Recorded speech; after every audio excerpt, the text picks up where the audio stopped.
दोस्तों नमस्कार। अब सब लोगों की इस टाइम पे आंखें लगी है ईरान और यूएस के वार के ऊपर। क्या यूएस यहाँ पे आएगा लोगों को बचाने के लिए? क्या यहाँ पे ईरान के अंदर कुछ सुधार होगा? और क्या वहां पे लोग जो डेमोन्स्ट्रेशन है उससे खत्म हो जाएगी? लेकिन इसी पे चर्चा करेंगे। लेकिन सबसे पहले मैं कुछ बातें बता दूं आपको कि ईरान के अंदर जो इस टाइम पे प्रोटेस्ट हो रहे हैं वो इसलिए हो रहे हैं कि वहां पे कोई खाने की चीजें नहीं है। लोग अभी भी भूखे मर रहे हैं, उनके पास पैसे नहीं है। एक नान जो कुछ रियाल का मिला करता था 20-25 साल पहले, आज उसकी कीमत हो गई है 20,000 रियाल या 2,000 तमान। लोगों की इतनी इनकम नहीं है कि वो एक आपका नान भी खरीद पाए। वहां पे घर में रोटी नहीं बनती, जगह जगह दुकानें लगी हुई हैं जहां पे नान बिकते हैं। आपको आटा नहीं मिलता वहां पे, वो तो पहले से बात चल रही है वहां पे, क्योंकि रिवाज नहीं उस टाइप का। लेकिन साथ में क्या है कि लोग भूखे मर रहे हैं और आज लोग सड़कों पर निकल गए, वो खबने के खिलाफ नारे लगा रहे हैं, जबकि किसी की हिम्मत नहीं होती उसके खिलाफ नारे लगाने की। कोई हल्की सी बात कह दे तो उसके गला काट देते थे। आज सड़कों पे कैसे लोग निकल गए और कौन इसको सपोर्ट कर रहा है? क्या यूएस इनके पीछे है? क्या इजराइल इनके पीछे है? क्या अरब कंट्रीज इनके पीछे हैं? इसी पे चर्चा करेंगे। और चर्चा करने के लिए हमारे साथ बैठे हुए थे शंकर पानी जी। और हम जो मेन बात करेंगे, क्या यूएस ईरान पे अटैक करेगा? क्योंकि यूएस अटैक तो कर सकता है, लड़ सकता है, लेकिन ह्यूमन राइट्स का चैंपियन बनता है अपने आप को। वो ह्यूमन राइट्स का चैंपियन नहीं है, उसको ह्यूमन राइट्स से कोई मतलब नहीं है। उसके अपने इंटरेस्ट होंगे तो लड़ेगा, अपने इंटरेस्ट होंगे तो नहीं लड़ेगा। लोग मरे ना मरे, भूखे मरे, उसको कोई मतलब नहीं है इससे, सिर्फ ड्रामेबाजी है इसकी। तो इसी पे चर्चा करने को उदय शंकर पानी जी, ईरान के अंदर इस टाइम पे हालत इतने खराब हो गए हैं कि वहां पे खाने की चीजें नहीं है, लोग सड़कों पे निकल गए हैं। और ये भी कहा जाता है हजारों लोग वहां मार दिए गए। और यूएस अपनी फोर्सेस इस टाइम पे तैनात कर रखी है ईरान के आसपास, उसकी बहुत सी बेसिस है गल्फ के अंदर। लेकिन क्या यूएस ईरान पे अटैक करेगा अपने इंटरेस्ट को लेकर के, या ईरानी के इंटरेस्ट के पीछे? सर देखिए, इस बार ये अमेरिका का interest, more than interest, it is precaution. एक कंट्री जो जितने भी दुनिया के अंदर टेररिस्ट ऑर्गेनाइजेशंस हैं उनकी अम्मा है, ये उनको सपोर्ट करते हैं। ऊपर से इसका कोई भरोसा नहीं। देखिए क्या है कि Iran once upon a time, जो आपको भी पता है, कि सबको पता है कि वो कितना प्रॉस्पेरस कंट्री था, कितना पैसा था। दुनिया भर में सबसे ज्यादा गाड़ियां होती थी तेहरान में, ईरान में। दे वर सो वेल ऑफ। और जब से हमला हुआ ये एक्सट्रीमिस्ट जिहादियों का, ये शिया ये दाढ़ी वालों का, सर वहां की इकोनॉमी गायब हो गई, वहां की फ्रीडम गायब हो गई, वहां पर एकदम इतनी ज्यादा बर्बरता आ गई।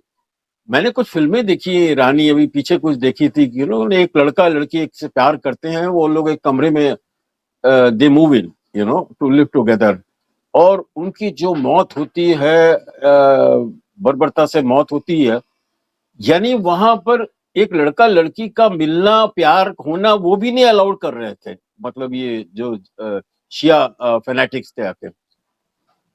तो सर वहां औरतों को इतनी ज्यादा, आपको तो पता है कि किसी ने अगर शर्ट आधी पहनी हुई है, जाके वहां पर आप ब्लेड मार देते हैं उठा के। और किसी औरत ने अगर बुर्का नहीं पहना, उसका थोड़ा सा ही बाल वाल निकल आया, तो सीधा उसको पकड़ करके आप मार मुर देते हैं आके।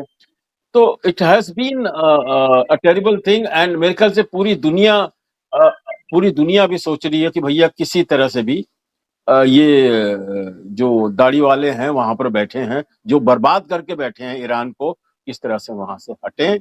और मेरे ख्याल से पूरी दुनिया सांस लेगी। आई थिंक इस बारी अमेरिका जो भी करेगा सर, उनका डेफिनेटली दुनिया की बैकिंग है उनके पास। एंड इंडिया, हालांकि Iran is in touch with India, कुछ मदद मांगने की कोशिश कर रहे हैं यहाँ पे। But I am quite sure कि हमारे हम लोग as an India, as a country which believes in democracy, which believes in world peace, I don't think they're going to render any help to Iran, come what may. देखो उधर पहले तो बता दूं कि इंडिया कोई मदद नहीं कर सकता उनकी। और आप जो दाढ़ी वालों की बात कर रहे हैं, वहां पे जैसे मैं जब वहां था, मैं 1991 से लेकर 1993 में रहा ईरान के अंदर। जरूर ये बात है कि वहां पे आधी बाजू की शर्ट अलाउड नहीं थी, लेकिन वहां पे लड़कियां बड़ी फैशनेबल है। लड़कियां स्कार्फ पहनती है, आपको मोंटू पहनते हैं। मोंटू का मतलब है कि कोट पहन लिया किसी रंग का, ब्राइट कलर का नहीं होना चाहिए, ब्राउन हो गया या ब्लैक हो गया। और उनके जो बाल जरूर दिखते थे, क्योंकि वहां पे ये रिवाज भी है वहां पे। जब हम वहां पे जाते थे किसी जगह घूमने, तो जो लड़कियां छोटी छोटी, वो हमसे चूड़ी मांगती थी, बिंदी मांगती थी। बिंदी का बहुत शौक है उनको, क्योंकि उससे तो आपको पता कि लड़कियों की खूबसूरती बढ़ती है। और लोग बहुत खूबसूरत है, मैं आपको इमेजिन नहीं कर सकता, बता नहीं सकता कि कितने खूबसूरत है वहां के लोग। सॉफ्ट है, सॉफ्ट स्पीकिंग लोग हैं, बिहेवियर उनका बहुत अच्छा है, इंडिया को प्यार करते हैं, इंडिया को हेट नहीं करते। जैसे पाकिस्तान के अंदर हिंदू हिंदू को का नारा लगता है, हमारे को टारगेट किया जाता है, वहां पे कोई ऐसी बात नहीं थी। सिख भी है, थोड़ी सी सिख की पॉपुलेशन भी है वहां पे। गुरुद्वारा भी है। जब पीएम मोदी ईरान के अंदर विजिट किए थे, उस गुरुद्वारे में विजिट किए, 2 गुरुद्वारे वहां पे, एक जाहिदान के अंदर और एक है तेहरान के अंदर। और सिखों को कोई दिक्कत नहीं है। और ईरान हमारी कंट्री में कभी इंटरवीन नहीं करता किसी चक्कर के अंदर। कभी कभी स्टेटमेंट दे देता है मुसलमानों को खुश करने के लिए, लेकिन ईरान के अंदर जो मेन स्टैंप पे कंडीशन। सर वो हमारे यहाँ इंटरफेयर नहीं करता, लेकिन 1965 वॉर में पाकिस्तान के पीछे पूरी बैकिंग थी ईरान की। ईरान वाज द वन जो यूएन में जाके हम लोग के पीछे पड़ गया था, और फिर कश्मीर का इशू बार बार उठाता रहता है। सर वो ठीक है, माने ही दे माने कुछ तो रीजंस हैं कि भाई इंडिया और उनकी थोड़ी बनी रही, but they have not been great friends to India, let me tell you. अच्छा सर, देखिए मैं आपको बता, आप जो 65 की बात कर रहे हैं, उस टाइम पे पहलवी थे वहां के किंग। और जब पहलवी जाने वाले थे 1979 में, जहां पे रेवोल्यूशन होता था, तो पहलवी ने इंदिरा गांधी को फोन करके मदद मांगी थी, और हमने वहां पे इनको इंफॉर्मेशन देने की तैयारी कर ली थी। बहुत सी जगह पे हम इनकी जो बातचीत होती थी उसको उनको फॉरवर्ड कर रहे थे, लेकिन बीच में ही पहलवी वहां से हट गए। लेकिन क्योंकि एक मुस्लिम कंट्री होने की वजह से ईरान पाकिस्तान का सपोर्ट करता था, सारा गल्फ उसको सपोर्ट करता था। 1965 के अंदर भी सपोर्ट किया, लेकिन उस टाइम पे जो अमेरिकन आर्म्स थे पाकिस्तान के पास, उस वही सफिशिएंट थे। लेकिन 1971 वार के अंदर भी जितनी गल्फ कंट्रीज हैं, ज्यादातर पाकिस्तान के साथ थे, ईरान भी था, सऊदी में थे। लेकिन जब ये लगा कि पाकिस्तान हार रहा है और इंडिया पीओके ले सकता है, तो ईरानियन आर्मी अलर्ट में आ गई और वो तैयार हो गई थी बलूचिस्तान पे कब्जा करने के लिए। लेकिन इंडिया ने जब पीओके नहीं लिया तो वो पीछे हट गए। और यहाँ पे जो इनके रिलेशन है पाकिस्तान के साथ, ये दिखाने को कुछ है, करने को कुछ और है। पाकिस्तान वहां पे टेररिस्ट एक्टिविटी भी करता है ईरान के अंदर, ईरानियन भी कुछ हरकत करते हैं पाकिस्तान के अंदर। लेकिन आपको एक बात बता दूं लेकिन आपको मैं एक बात बता दूं यहाँ पे, कि जो इस टाइम पे सिचुएशन है ईरान के अंदर, जैसे मैंने कहा वहां पे आटा नहीं अवेलेबल है, बहुत महंगा आटा है, और बेसिकली कोई इंडस्ट्री भी नहीं है, क्योंकि ईरान एक ऑयल बेस्ड आपकी वो थी इकोनॉमी।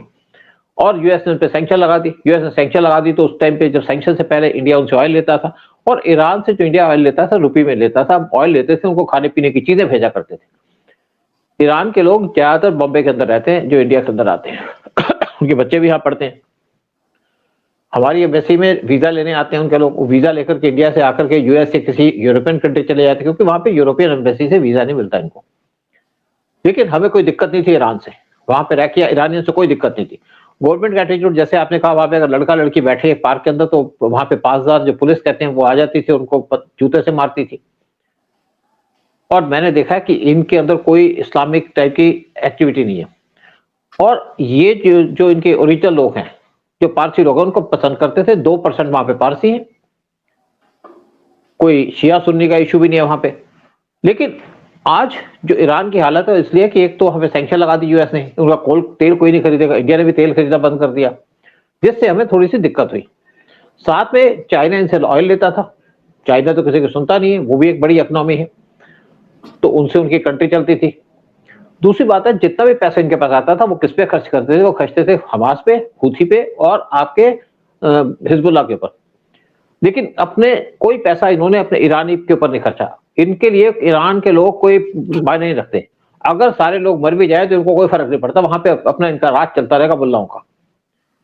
और इसीलिए ईरान के लोग आज के खिलाफ हो चुके हैं। उन वहां पे खमैनी की जो इनका जो प्रेसिडेंट है खमैनी, उसकी उन्होंने पिक्चर पोस्टर जो लगे थे, वहां से आग जलानी शुरू करती, सिगरेट पीने लगे लड़कियां।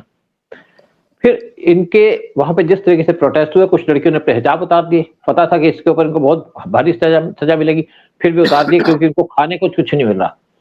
फिर वहां पे डिमॉन्स्ट्रेशन चल रही है और ये डिमॉन्स्ट्रेशन कर रही है वहां पे 600 सिटी के अंदर डिमॉन्स्ट्रेशन चल रहे हैं ईरान के अंदर, और हर एक सिटी के अंदर टोटल लोग अपने आप एक लड़ रहे हैं इनके IRGC या इनकी पुलिस या इनकी आर्मी के साथ, और इनको उम्मीद है कि यूएस इनको सपोर्ट करेगा। लेकिन इसके बावजूद भी ट्रंप का कोई स्टेटमेंट नहीं आया। ट्रंप ने एक स्टेटमेंट की थी, आप लड़ते रहो, हम आपके साथ हैं। भाई कब तक लड़ते रहेंगे कि 1 महीने से वहां पे प्रोटेस्ट चल रहे हैं, अमेरिका तो बीच में आया नहीं। और मैं एक और बात बता दूं कि अमेरिकन प्रेसिडेंट की कुछ स्टेटमेंट आई थी, कहते जो भी लोग आपको मारते हैं उनके नाम नोट करो, फिर हम इनसे बदला लेंगे। अरे भाई तुम क्या कर रहे हो, तुम वहां पे बैठ कर कह रहे हो लड़ो, इनको कोई आर्म्स तो है नहीं इनके पास, ये खाली हाथों से लड़ रहे हैं, उनके लोगों के साथ डिमॉन्स्ट्रेशन कर रहे हैं क्योंकि इनके पास कोई चारा नहीं बचा। और इनको उम्मीद थी यूएस आएगा, यूएस तो नहीं आएगा। मैं आपको बता दूं यूएस नहीं आएगा, यूएस जो आएगा उसका एक पर्पस है, ईरानियों को बचाना ही नहीं आएगा, क्योंकि यूएस यहाँ की गवर्नमेंट को हटाना नहीं चाहता। हटाना इसलिए नहीं चाहता कि यूएस जहां भी जाता है वहां पे वो चाहता है कि झगड़ा होता रहे, झगड़ा होगा तो उनके आर्म्स बिकेंगे। अगर ईरान के अंदर गवर्नमेंट हट जाती है, पीस आती है, तो उसके बाद सऊदी आर्म्स नहीं खरीदेगा, उसको किस लिए आर्म चाहिए? इजराइल से भी कौन लड़ेगा, उसको भी जरूरत नहीं पड़ेगी। तो रशिया के आर्म्स बिकने बंद हो जाएंगे। आज ईरान का डर है, इसी वजह से सऊदी गल्फ की कंट्रीज वहां से आर्म्स लेती है, और सबसे ज्यादा यूएस की जो बेसिस है वो है गल्फ के अंदर। यूएस की वर्ल्ड के अंदर 750 बेसिस है और 300 से ज्यादा बेसिस है उनकी गल्फ के अंदर। और अगर कोई सऊदी पे अटैक करता है तो यूएस इंटरवीन नहीं करता। जैसे हुथीस ने इनके ऊपर मिसाइल फेंकने की बात की, तब भी अमेरिकन बेसिस से कुछ काम नहीं किया, क्योंकि अमेरिका अपने वजह से बैठा है, इनके बेस पे अटैक होगा तो रिप्लाई करेंगे। और आज जो वहां का हाल है वो यूएस ने बिगाड़ा है, चाहे ईरान का हो चाहे गल्फ का। हाँ बताइए आप। सर ये डेफिनेटली मैं आपको बताऊं, इस बारी कुछ प्रॉब्लम है अमेरिका को टू यूज पाकिस्तानी बेसिस। वहां से करने वाले थे तो कोई इनको प्रॉब्लम आ रही है, इनकी ऑब्जेक्शंस आ रही हैं, तो they are not doing it. I am telling you the attack is going to come from Israel. Sir Israel attack करेगा, backed by America and NATO, ये होने वाला है। और अभी आप जैसे ऑफिशियल खबर आई है कि भाई 12,000 लोग मर चुके हैं, और अनऑफिशियल खबर है कि 20,000 से ज्यादा वहां लाशें साइड में नहीं डाली जा रही, तो लाशों को एक के ऊपर एक रखा जा रहा है। इस तरह से वहां लाशें रखने की जगह नहीं है। सर ये पर्शियन लोगों का आप मैं थोड़ा सा यहाँ पर एक बताऊं कि what kind of people they are, you know, like Parsis. जब वो वहां से भागे वहां से तो वो हिंदुस्तान आ गए, काफी लोग गुजरात आ गए, तो गुजरात में उनको पनाह दी, और वो लोग they lived like very good Indians. और उन्हीं पारसियों ने पूरा हिंदुस्तान चेंज कर दिया, इंडस्ट्रियलाइज कर दिया था। They are the kind of Persians, they are the kind of Iranians. और आज भी आपने देखा कि वहां मुल्ले लोग जुर्म करते हैं, but the people are very nice. I mean look at India में अगर आप किसी पारसी से मिले तो आपको पता लगता है जेंटलमैन है यार, एकदम सेवी कौन, कितने अच्छे लोग हैं यहाँ के, उस तरह के लोग हैं ईरान में। लेकिन प्रॉब्लम यही है कि they are ruled by the invaders, Islamic invaders, fanatic invaders, जिन्होंने वहां बर्बरता फैला दी है, which Iranians are not used to. भाई ठीक है, हो गया, कुछ हो गए, लेकिन उसके बाद इतनी महंगाई की खाने को अभी मुश्किल हो रहा है वहां पर। those people who used to live like kings, you know, खाना पीना पैसा उनके लिए कोई कमी नहीं थी, आज खाने की कमी हो गई है। That is why the main problem वहां से आ रही है, of course backed by Israel and America. देखिए बेसिकली आप जैसे आपने कई बातें की, बिल्कुल अच्छी ठीक बात की आपने, कि वहाँ के लोग बड़े सिंपल लोग हैं, बड़े आप समझिए कि बड़े पोलाइट लोग हैं, इमोशनल लोग हैं। और मेन क्या है कि यूएस इस टाइम पे यूएस की मजबूरी है, क्योंकि ईरान अपने न्यूक्लियर प्रोग्राम पे इस टाइम पे भी काम कर रहा है और बहुत जल्दी वो न्यूक्लियर टेस्ट कर सकता है, और यूएस को इसी चीज की चिंता है। ट्रंप को ईरानियों की चिंता नहीं है, ट्रंप को चिंता है कि अगर ईरान की गवर्नमेंट न्यूक्लियर आर्म्स बना लेती है तो पहला अटैक करेगी इसराइल पे, दूसरा अटैक करेगी यूएस के ऊपर। तो यूएस इसीलिए परेशान है, क्योंकि उनके जो मिलिटेंट ग्रुप्स है उनको उनकी गवर्नमेंट जो आपके न्यूक्लियर वेपन्स हो पास ऑन कर सकती है, और वो काम कर सकते हैं जो काम करना चाहते हैं। तो ट्रंप जो कह रहे थे, ट्रंप ने यहाँ पे इंटरवीन नहीं करना था, लेकिन उनको मजबूरी में अपनी फोर्सेस को भेजना पड़ा कतर के अंदर। साथ में पाकिस्तान के अंदर इस टाइम पे इंटरनेट सर्विस बंद हो चुकी है, क्योंकि पाकिस्तान की जो बेसिस है वहां पे भी यूएस के इस टाइम पे प्रेजेंस है, यूएस की फोर्सेस वहां पे भी है, सऊदी के अंदर भी है। लेकिन सबसे ज्यादा चिंता है कतर को, सऊदी को, इन लोगों को, क्योंकि अगर यहाँ पे वार छिड़ा तो अगर यहाँ पे वार छिड़ा तो सबसे ज्यादा दिक्कत होगी कि ईरान भी रिटेलिएट करेगा। उसने अपनी मिसाइलें लगा दी है, जो पहला अटैक करेगा इजराइल के ऊपर करेगा, और साथ में कहा है कि अगर अटैक होगा तो हम यूएस की बेसिस पे अटैक करेंगे। और तीसरी क्या चिंता है कि अगर यहाँ पे ईरान पे अटैक करता है यूएस, तो ये अटैक करेंगे ऑयल इंस्टॉलेशन पे, कतर की गैस के जो कुएं हैं उस पर अटैक कर देंगे, जो वल्नरेबल भी है, और जितने भी गल्फ के अंदर तेल और गैस के कुएं वहां पे अटैक किया जाएगा। वो उससे क्या है कि पूरे वर्ल्ड के अंदर एक क्राइसिस आ जाएगा, ऑयल का क्राइसिस आ जाएगा, गैस का क्राइसिस आ जाएगा। यूएस को इस चीज की चिंता है, यूएस को जनता की चिंता नहीं है कौन मर रहा है। आज 20,000 मरे, कल 40 मर जाए तो यूएस इंटरवीन नहीं करेगा। यूएस का इंटरवीन करने का सिर्फ एक ही पर्पज है कि इनके पास अगर न्यूक्लियर वेपन आ गया तो यूएस की चड्डी खुल जाएगी। ट्रंप इसी चीज से परेशान है, और ट्रंप ने जैसे कहा कि आप उनके नाम नोट कर लो। भाई आप वो लोग जिएंगे तभी तो नाम नोट करेंगे। देखिए वहां पे 100 जगह पे लोग डेमोन्स्ट्रेट कर रहे हैं, 100 सिटीज, छोटी और बड़ी, हर एक में भी अगर 100 आदमी मार दिए गए तो 10,000 हो जाते हैं। तो वो एक तरीके से जो उनका IRGC आर्मी है वो इस तरीके से अटैक कर रही है। आप देखिए कि वहां पे एक मस्जिद को आग लगा दी गई और लोग कह रहे हैं कि हमें दोबारा से पर्शियन बनना है। वैसे मैंने कहा कि जो पर्शियन से मैं मिला भी था, मैं पीछे भी एक पर्शियन से मिला इंडिया के अंदर, जो वहां से ईरान से आया था। वो बेसिकली कहते हैं कि हमसे कोई लोग दुश्मन नहीं करते, दुश्मनी नहीं कोई, वहां के मुल्ला भी उनको पसंद करते हैं, लेकिन वहां की मजबूरी है। जो गवर्नमेंट है उनका सर्वाइवल इसी चीज के ऊपर है कि वो यहाँ के लोगों को दबा के रखा हुआ है। और यूएस वहां पे कभी भी इंटरव्यू नहीं कर। यूएस जो लोग सोचते हैं कि हम ह्यूमन राइट्स की बात करते हैं, इसकी बात करते हैं, यूएस को कोई मतलब नहीं ह्यूमन राइट से, यूएस को कोई मतलब नहीं डेमोक्रेसी को। यूएस ज्यादातर कंट्री को उनको सपोर्ट करता है जहां पे डेमोक्रेसी नहीं है। पाकिस्तान को इसलिए सपोर्ट करता है कि वहां पे आर्मी का कंट्रोल है, और अगर एक सिंगल आदमी का कंट्रोल होता है तो उससे क्या है कि ना तो प्रेस के अंदर कोई प्रॉब्लम होगी, ना उस कंट्री में प्रॉब्लम होगी, ना पार्लियामेंट है वहां पे, पार्लियामेंट भी होगा तो पूरा कंट्रोल्ड है। इसीलिए सऊदी को भी सपोर्ट करता है, कतर को भी सपोर्ट करता है। इंडिया को यूएस स्टेट सपोर्ट करता है कि इंडिया के अंदर डेमोक्रेसी है, और इंडिया उसको अपनी बेसिस ही देता। तो ट्रंप आज कतर के ऊपर बैठे हैं, वहां पे कतर में इनकी आर्मी बैठी है और इसराइल ने जो उनको और ईरान ने जो कह दिया कि हम यहाँ भी अटैक करेंगे, तो कतर भी परेशान है, ओमान भी परेशान है कि अगर थोड़ी सी भी दिक्कत होगी तो इनके ऊपर अटैक किया जाएगा, इनके ऑयल के इंस्टॉलेशन पे अटैक किया जाएगा। और आपको पता है कि अगर आपके डिफेंस सिस्टम भी है तो सारे चीजों को तो रोका नहीं जा सकता। ये इसराइल के अंदर देख लिया गया जब वार हुआ था इसराइल ईरान का। तो आज सिचुएशन बहुत वॉलेटाइल है, क्या वार होगा नहीं होगा वो एक अलग बात है, लेकिन क्या ईरान रिटेलिएट करेगा, क्या वर्ल्ड के अंदर ऑयल की शॉर्टेज हो जाएगी, क्या गैस की शॉर्टेज हो जाएगी, क्या वहां पे डेमोक्रेसी आएगी, क्या वहां पे रजा पहलवी का रूल आएगा। अगर ईरान आज एक कमिटमेंट कर दे यूएस को कि मैं न्यूक्लियर टेस्ट नहीं करूंगा, तो ईरान दोबारा से प्रॉस्पर कंट्री हो जाएगी, उनको ऑयल बिकना शुरू हो जाएगा, और उनके लोग भी यहाँ पे डेमोन्स्ट्रेशन करना बंद कर देंगे क्योंकि उनको जॉब मिलेगा।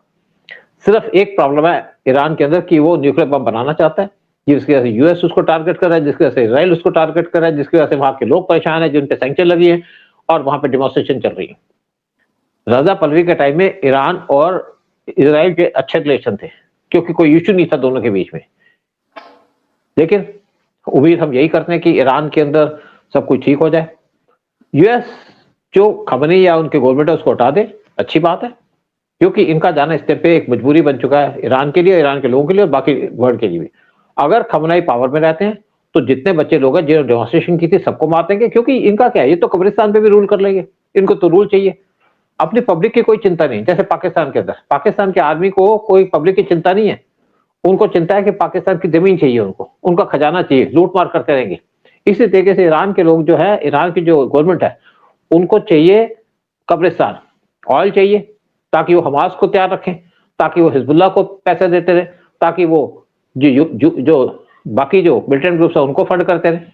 इसीलिए आज वहां पे सिचुएशन खराब है। अगर इन्होंने अपने पैसे का हिस्सा कुछ तो अपने लोगों को दिया होता तो आज ये सिचुएशन नहीं होती ईरान के अंदर। तो ओके सर, ठीक है, ओके। तो आपसे रिक्वेस्ट करेंगे चैनल को सब्सक्राइब कीजिए, वीडियो को शेयर कीजिएगा। जय हिंद, जय भारत। जय हिंद, जय भारत, वंदे मातरम।